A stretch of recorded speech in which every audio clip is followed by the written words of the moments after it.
তো শুরুতে আমরা নন ক্যাডারের যে বিষয়টা আছে, নন ক্যাডারের বিষয়টা নিয়ে আগে আমরা কিছু কোশ্চিন আমরা আসলে কিছু আলোচনা করি। আমার এখানে যতগুলো প্রশ্ন আছে তার মধ্যে পিএসসি কিছু নন ক্যাডারের প্রশ্ন আছে, যেমন স্থাপত্য অধিদপ্তরে বিগত সালে পরীক্ষা হয়েছে, শিক্ষা প্রকৌশলে পরীক্ষা হয়েছে, এই ধরনের কিছু পরীক্ষা আছে। তারপর যে জুনিয়র ইনস্ট্রাক্টর যারা 9 গ্রেডে পরীক্ষা দিতে চায় তাদেরও এখানে কিছু প্রশ্ন আছে। তিতাস গ্যাসের এর আগে পরীক্ষা আছে, সেটারও আছে। কক্সবাজার ডেভেলপমেন্ট অথরিটি পরীক্ষা আছে, সেটাও এখানে প্রশ্নপত্র আমরা আলোচনা করব।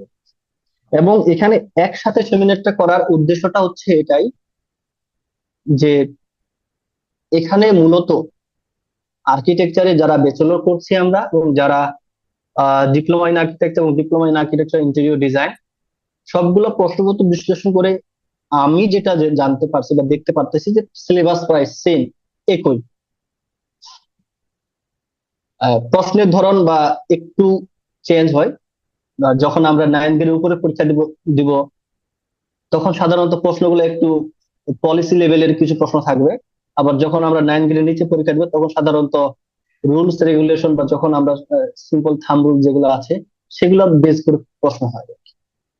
তো এই জন্য আমি মনে করি প্রস্তুতিটা প্রায় সেম বা একই জিনিস আপনার জানা থাকা লাগবে। সেক্ষেত্রে সবগুলা যদি প্রশ্নপত্র আপনি অ্যানালাইসিস করেন, যারা আমরা বিসিএস পরীক্ষা দেবো তারাও যদি অ্যানালাইসিস করে পড়ে, তাদের জন্য খুবই উপকারী হবে যে কোনো প্রশ্নের উত্তর করার ক্ষেত্রে।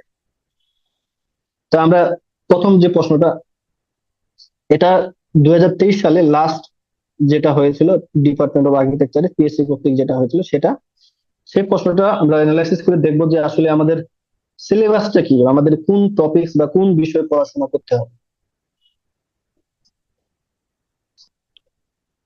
তো আমরা নন ডিপার্টমেন্টে এখন আলোচনা না করি, আমরা টেকনিক্যাল বিষয়টা এখন আলোচনা করব।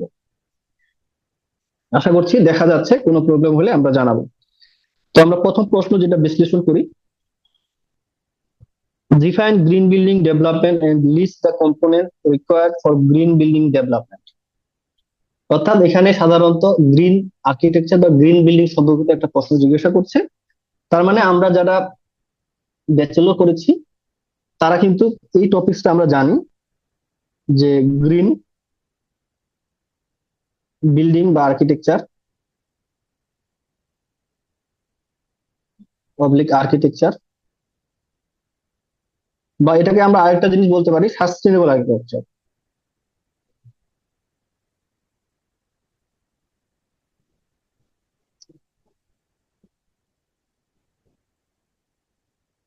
তার মানে আমরা এই প্রথম প্রশ্নটা দেখে যেটা বুঝবো বা যেটা বুঝলাম, যে আমাদের এই এই টপিকস এর ভিত্তি করে প্রশ্ন হতে পারে। এখানে শুধুমাত্র একটা প্রশ্ন আছে, আরো প্রশ্ন আমাদের বিভিন্ন বই থেকে কালেক্ট করতে হবে, বা ওই টপিকস এর উপর কিছু পড়াশোনা করতে হবে, তারপর কিছু নিজে প্রশ্ন জেনারেট করতে হবে।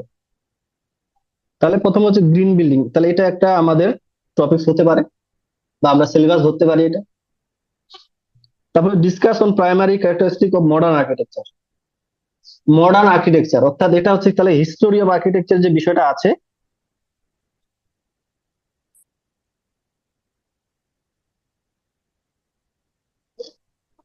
সেখানকার বিষয়টা। হিস্টোরি অফ আর্কিটেকচারে যেমন এখানে মডার্ন আর্কিটেকচার আসলে আমরা যখন পড়বো তাহলে কি শুধু এই একটাই প্রশ্ন পড়বো না, তাহলে এখানে কন্টেম্পোরারি আর্কিটেকচার আছে, আরো গথিক আর্কিটেকচার আছে। তারপর এখানে আর্কিটেকচার গুলোর বৈশিষ্ট্য আছে, বা বিভিন্ন পিরিয়ড গুলো আছে, পাকিস্তান পিরিয়ডের আর্কিটেকচার আছে, মুঘল পিরিয়ডের আর্কিটেকচার আছে। এগুলা থেকেও কিন্তু প্রশ্ন আসবে। তবে এটা একটা সিলেবাস ধরতে পারি আমি, যেখান থেকে প্রশ্ন আসে, আমার প্রশ্ন আসবে। তারপরে যেটা আছে, what is the impact of climate change on architecture. Climate change অর্থাৎ আমরা কিন্তু ক্লাইমেট ডিজাইন সম্পর্কে একটা বই পড়েছি, সেখান থেকে কিন্তু তার মানে আমার প্রশ্ন আছে ক্লাইমেট ডিজাইন। তারপরে এই থিওরিটিক্যাল যে প্রশ্নগুলো আছে, what are the speciality of building information beam এবং ট্রেডিশনাল ড্রয়িং। অর্থাৎ হাতে অটোক্যাড, এবং এটা একটা টেকনিক্যাল প্রশ্ন আছে সাবজেক্টে নাই, আমাদের যেগুলো বিষয় নিয়ে আমরা কাজ করি, যেগুলো সফটওয়্যার টুলস ইউজ করে সেখান থেকেই সাধারণত আছে। তো তাহলে এটা একটা টুলস এর বিষয় আসছে আমার, তাই না? আমাদের যে অটোক্যাড বা আমরা যে সফটওয়্যার রেভিট যে সফটওয়্যার গুলো ইউজ করি সেগুলোর উপরে আসছে। তারপর হচ্ছে সাইট অ্যানালাইসিস। এটা কিন্তু সাধারণত যারা ডিজাইন করি আমরা শুরুতেই এই বিষয়ের সম্পর্কে, সাইট অ্যানালাইসিস সম্পর্কে একটা বিষয় আছে। এটা পুরোটাই আমাদের ডিজাইন বেজ একটা প্রশ্ন। তারপর হচ্ছে গ্রিন গ্রিন রুফ, অর্থাৎ আমরা যে গ্রিন আর্কিটেকচার যেটা বললাম বা সাস্টেনেবল আর্কিটেকচার যেটা বললাম, সেখান থেকে এই প্রশ্নটা হওয়ার এখান থেকে হয়েছে। তারপর discuss the rain water harvesting of a building. Rain water অর্থাৎ সাস্টেনেবল আর্কিটেকচারের একটা বিষয়। Draw a section of a lift machine room at the rooftop. এটা একটা ডিজাইনের বিষয়। তার মানে আমরা এই প্রশ্নটা যখন বিশ্লেষণ করলাম, সেখান থেকে আমরা দেখলাম যে গ্রিন বিল্ডিং বা গ্রিন আর্কিটেকচার নিয়ে প্রশ্ন হয়। তার মানে এই সম্পর্কে আমার একটা ধারণা থাকতে হবে। এবং গ্রিন আর্কিটেকচারের সাধারণত যখন আমরা পড়বো যে গ্রিন বিল্ডিং সাধারণত কারা সার্টিফাইড করে, লিড কারা সার্টিফাইড করে, তারপর কি কি প্রসিডিউর মানতে হবে, কি কি ডেটা অ্যানালাইসিস করে তথ্য দিতে হবে, ওয়াটার কনজাম্পশন কিরকম থাকবে, ইলেকট্রিসিটি কনজাম্পশন কিরকম থাকবে, এসি কুলিং কিরকম হবে, হ্যাঁ, এই বিষয়গুলা। ক্লাইমেট ডিজাইন যখন আমরা দেখবো, ক্লাইমেট ডিজাইনের ভিতরে অনেক হিউজ পড়াশোনা আছে, শেডিং ডিভাইস এখানে আছে, ভেন্টিলেশন, তারপর হচ্ছে ক্লাস্টার ড্রয়িং হবে না কম্প্যাক্ট ড্রয়িং হবে, ক্লাইমেটের উপর বেস করে একটা বিল্ডিং এর ফেসাদ ট্রিটমেন্ট কিরকম হবে, হম, এনভায়রনমেন্টাল কন্ট্রোল কিভাবে ক্লাইমেট ডিজাইনের মাধ্যমে কন্ট্রোল করা যায়, এই ধরনের একটা পড়াশোনা আমাদের করতে হবে আর কি। এগুলো আমরা সাধারণত যেটা হয় যে আমাদের তো 9 গ্রেডের নিচে যারা আমরা ডিপ্লোমা করা তাদের কিন্তু বই আছে নির্দিষ্ট সম্পূর্ণ নামের, কিন্তু আমরা যারা ব্যাচেলর করছি আমাদের কিন্তু সাধারণত এই ধরনের কোনো বই কেনা হয় না। আমি যেহেতু নিজে কোর্সই বললাম, তো আমাদের সাধারণত ওইরকম কিছু হ্যান্ড নোট থাকে টিচারদের, আমরা ওগুলা দিয়ে সাধারণত একটু গুরুত্ব কম দিয়ে এগুলা থিওরিটিক্যাল প্রশ্নগুলো দিই, তো এই জন্য আমাদের মনে হবে যে আমরা এগুলো কিভাবে এগুলো উত্তর করবো। আমরা জানি সবকিছু, কিন্তু থিওরিটিক্যালি তো আমাদের এগুলো মনে নাই, বা আমরা আমাদের এইভাবে খুব একটা পড়াশোনা করি বা বই থেকেও পড়া হয়নি। কারণ বইগুলো অনেক বড় বড় থাকে, ওগুলো বই পড়া যায় না, নোট পড়ি এই জন্য আমাদের কাছে মনে হতে পারে, কিন্তু না, জিনিসগুলা সবার জন্য সমান। আপনি যখন পড়বেন আপনার অনেক কিছু জানা থাকতে পারে, কিন্তু আপনাকে অবশ্যই নির্দিষ্ট করে ফেলতে হবে। এটা আমরা আরো পরবর্তীতে আলোচনা করব যে নির্দিষ্ট করে ফেলা কিভাবে, উত্তরটা আপনি কিভাবে লিখবেন, এটা নিয়ে আমরা পরবর্তী আলোচনা করব। আমরা আরেকটা প্রশ্ন একটু দেখি। এটা হচ্ছে শিক্ষা প্রকৌশল অধিদপ্তর 2020 সালের একটা একটা প্রশ্ন। আমরা ডিপার্টমেন্টের অংশে চলে যাই।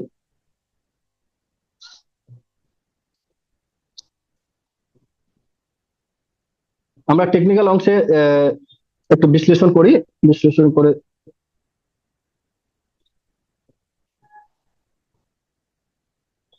এখানে প্রথম যে প্রশ্নটা হয়েছে সেটা হচ্ছে, what is the difference between load bearing wall structure and the beam column frame structure, describe them with necessary drawing and diagram.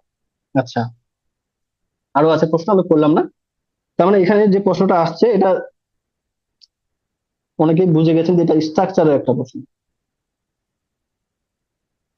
Structure তো সিভিলের কাজ, তাই না? আমাদের তাহলে এই ধরনের প্রশ্ন হয় না। আপনি যখন স্থপতি হবেন, আপনি যখন কোনো ডিজাইন করবেন, নকশা করবেন, আপনাকে অবশ্যই স্ট্রাকচার জানতে হবে।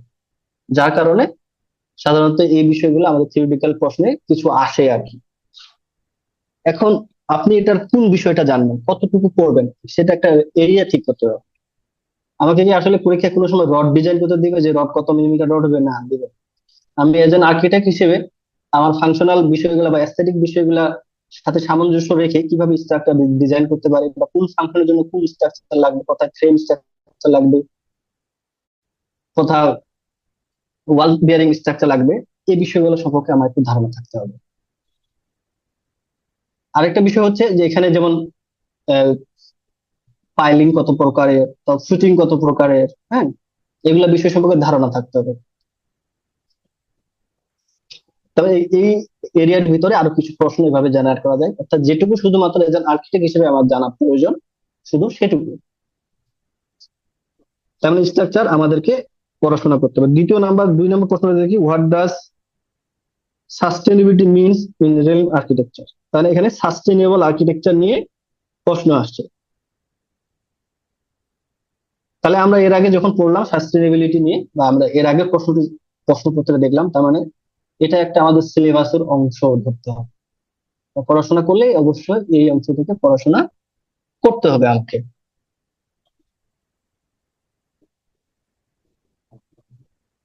তিন নাম্বার যে বিষয়টা আছে সেটা হচ্ছে what are the different measures architects should take in order to ensure fire safety, disable access, earthquake safety, reduction of solar gain in a building while designing.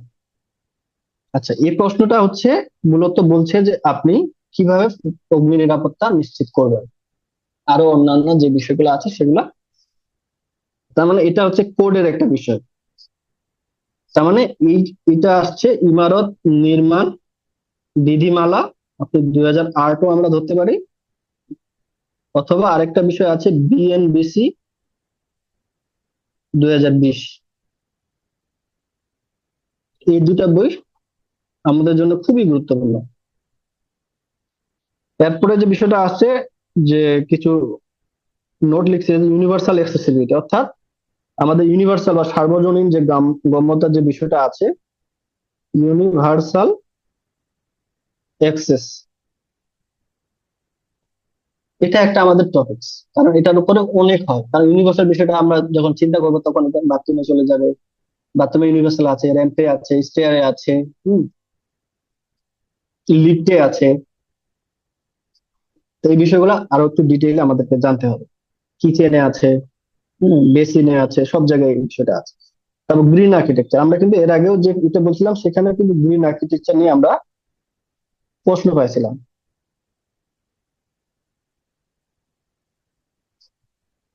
তারপর হচ্ছে ভার্নাকুলার আর্কিটেকচার, অর্থাৎ হিস্টোরি অফ আর্কিটেকচারের যে বিষয়টা আছে সেখানে এই বিষয়টা নিয়ে আলোচনা করা যায়। অর্থাৎ হিস্টোরি অফ আর্কিটেকচার আমরা এখানে ভার্নাকুলার আর্কিটেকচার নামেও একটা, কারণ আমরা ভার্নাকুলার আর্কিটেকচার পড়াশোনা অলরেডি করেছি।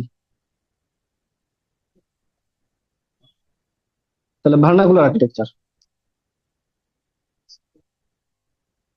তারপরে সেকশন বি তে আমরা যদি দেখি, 5 নাম্বার যে প্রশ্নটা আসছে সেটা হচ্ছে এই প্রশ্নটা দেখেন যে a code compliant staircase fire escape, অর্থাৎ আমাদের যে কোড আছে সেটার জন্য ফায়ার এসকেপ আমরা কিভাবে ডিজাইন করবো বলছে এখানে প্ল্যান এন্ড সেকশন। আমরা যদি দেখি আহ বিএনবিসি তে কোনো কোনো চিত্র নাই, সবই খালি। আর বিএনবিসি তে কিছু আছে কিন্তু ইমারত বিল্ডিং নাই। কিন্তু এখানে আমাদের বলছে যে চিত্র সহকারে একটু ব্যাখ্যা করার জন্য বা বোঝার জন্য। তারপর বলছে ভেহিকুলার ড্রাইভ, গাড়ি আসলে কিভাবে ড্রাইভ হতে, কোন রুলস রেগুলেশন হবে সেটা এখানে বলছে। তারপর বলছে ইউনিভার্সাল অ্যাক্সেসিবিলিটি, তারপর ইউনিভার্সাল অ্যাক্সেসিবিলিটি তো আমরা আলাদা একটা টপিকসই করলাম, ওটাও বিএনবিসি বা কোড থেকে মধ্যে। আরেকটা যেটা পাইলাম সেটা হচ্ছে ভেহিকুলার ড্রাইভওয়ে এবং ফায়ার এসকেপ। তার মানে এটা হচ্ছে ইমারত নির্মাণ বিধিমালা অর্থাৎ কোড সম্পর্কিত। তারপরে যেটা আছে 6 নম্বর প্রশ্ন যেটা আছে সেটা যদি দেখি, এখানে একটা ম্যাথ দেওয়া আছে, সার্কেল প্রশ্ন, যে একটা বিল্ডিং এর কিছু তথ্য দেওয়া আছে। বলছে যে এখানে আমরা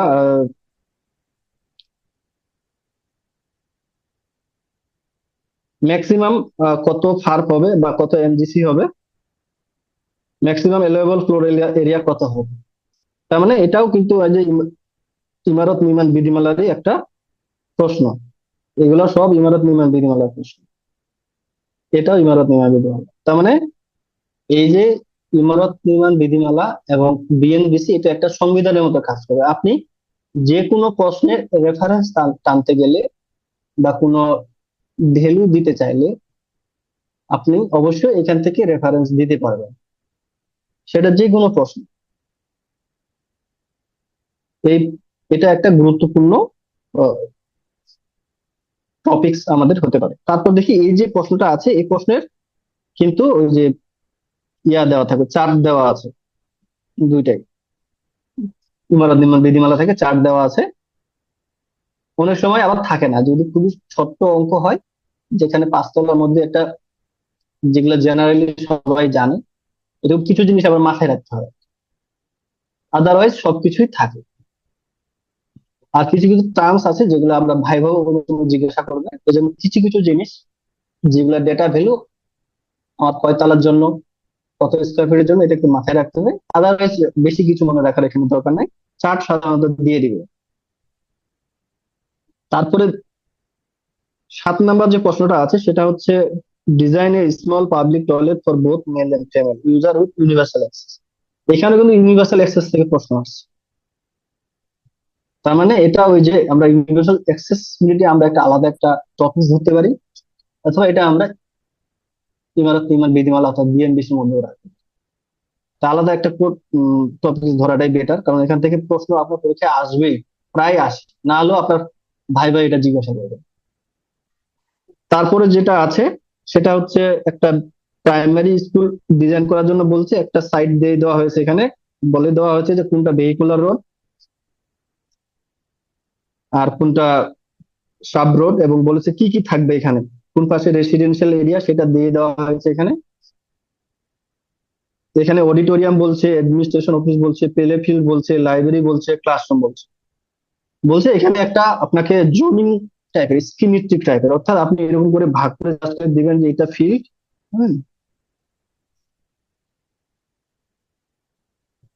তারপরে মেইন জিনিসগুলো আপনার কোন পাশে থাকবে, কেন থাকবে, কোন যুক্তিতে থাকবে, সেগুলো জাস্ট খালি আপনাকে সিঙ্গেল লাইনে বলে দিতে হয়ে যাবে, আর কিছু না। তো এটা হচ্ছে একটা আর্কিটেকচারাল ডিজাইন, এটা কিন্তু একটা সাবজেক্ট বা টপিকস আমরা ধরতে পারি, আর্কিটেকচারাল ডিজাইন। এটা দেখো এই প্রশ্নে 15 মার্কস। আপনার আমরা এটা 15 মার্কস উত্তর করতে সর্বোচ্চ 3 থেকে 4 মিনিট লাগে। তার মানে আপনার একটা ধারণা থাকতে হবে আগে থেকে যে আপনি এটা কিভাবে উত্তর করবেন। এখানে কনসিডারেশন গুলো আসবে কি, যে আপনার মেইন যে ভেহিকুলার রোড, সেই রোডটাতে আপনি কিভাবে ট্রিটমেন্ট করছেন, বা ওইদিকে কি আপনি তাহলে কোনো বিল্ডিং দিয়ে দিচ্ছেন আর ঢোকার পথ দিচ্ছেন, যেহেতু স্কুলের কথা বলছেন, তাহলে এগুলা কনসিডারেশন আসবে। তাহলে এক্ষেত্রে একটা রেসিডেন্সিয়াল বিল্ডিং এর ক্ষেত্রে কনসিডারেশন থাকতে পারে ডিজাইনের ক্ষেত্রে, বা একটা ল্যান্ডস্কেপ ডিজাইনের ক্ষেত্রে কনসিডারেশন থাকতে পারে, হুম, বা একটা পার্ক ডিজাইনের ক্ষেত্রে কনসিডারেশন থাকতে পারে। তো এই ধরনের কিছু আইডিয়া আমাদেরকে আগে থেকে থাকতে হবে। আচ্ছা, তাহলে আমরা এই যে এখানে পড়লাম, তাহলে এখানে আমরা কিছু নির্দিষ্ট আবার টপিকস পাইলাম। এটাকে বলছি আমি সিলেবাস, অর্থাৎ আমি এই বিষয়গুলোর উপরে পড়াশোনা করব। তাহলে আমরা আরেকটা প্রশ্ন দেখি।